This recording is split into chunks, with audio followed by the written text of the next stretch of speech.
Hi, welcome to a discussion on the national budget that was presented by the Minister of Finance this afternoon.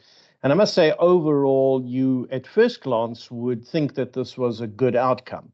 It suggests that government is trying to get on top of its debt level. It's able to reduce the maximum level of debt it's likely to encounter. It's able to bring down the interest cost of debt relative to what it projected a year ago or even 6 months ago.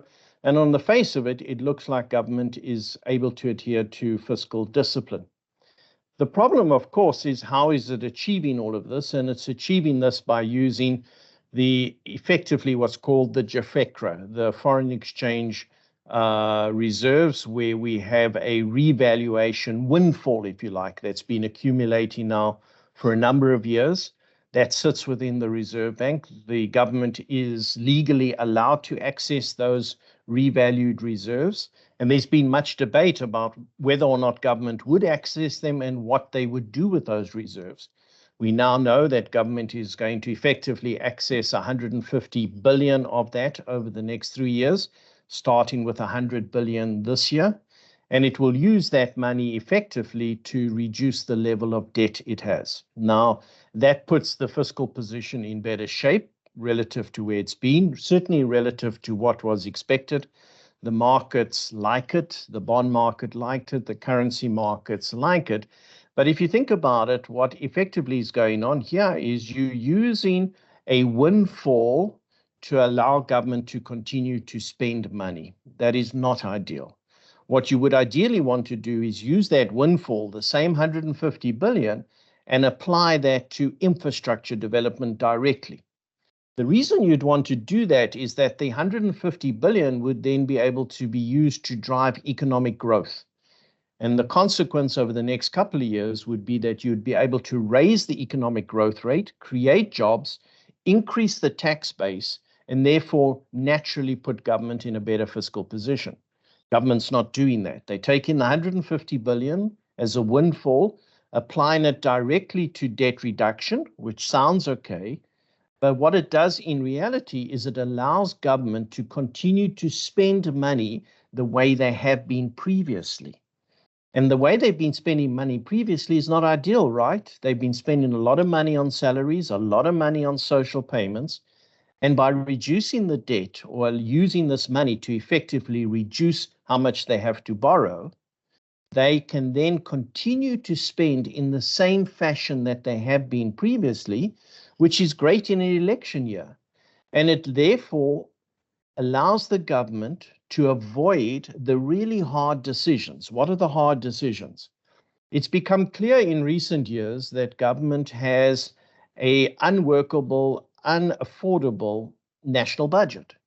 And that has come about because we don't have economic growth and we're spending a huge amount on salaries and a huge amount on social payments that we can't afford. Effectively, I keep saying, we've got a government the country can't afford.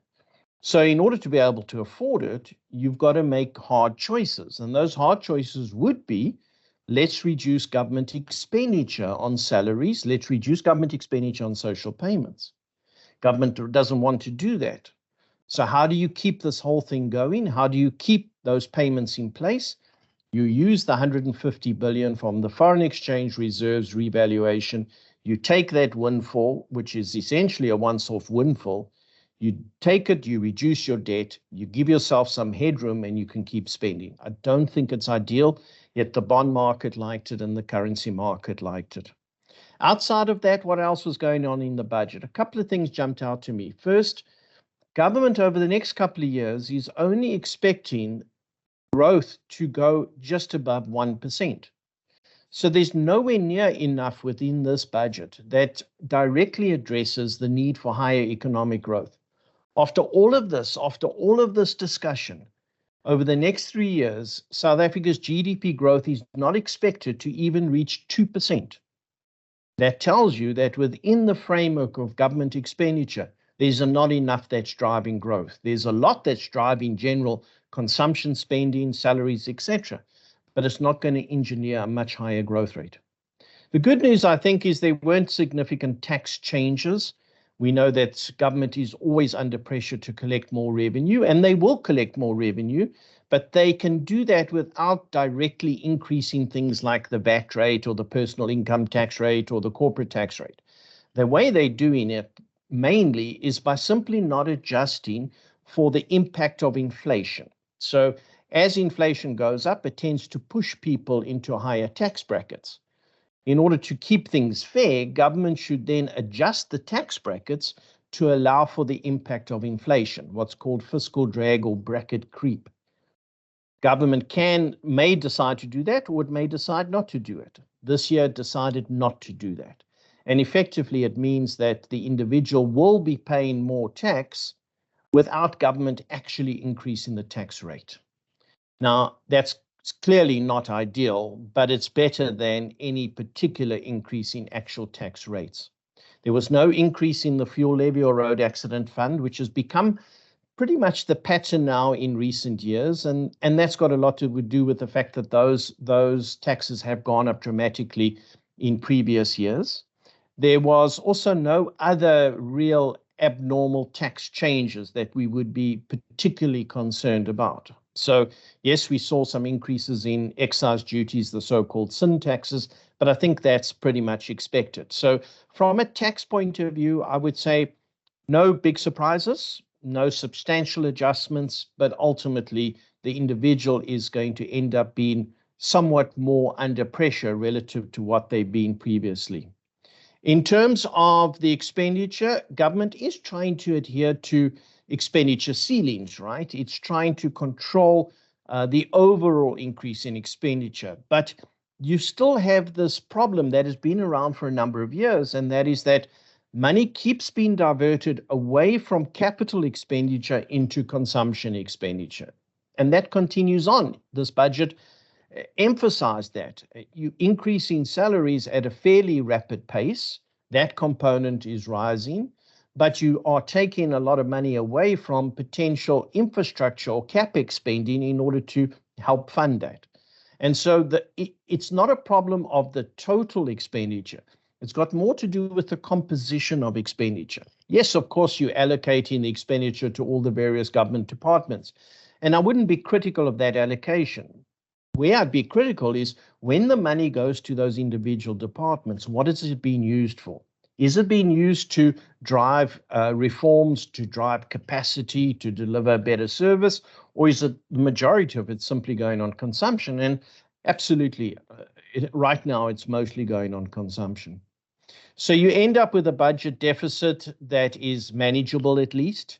It's not well under control. You would ideally want your fiscal deficit or your budget deficit to be below 3% of GDP. That's not the case. It sits at in the order of 4.9%. It is still expected to get better over the next couple of years, but you would say it's still not at the level that is ideal in order to demonstrate fiscal discipline.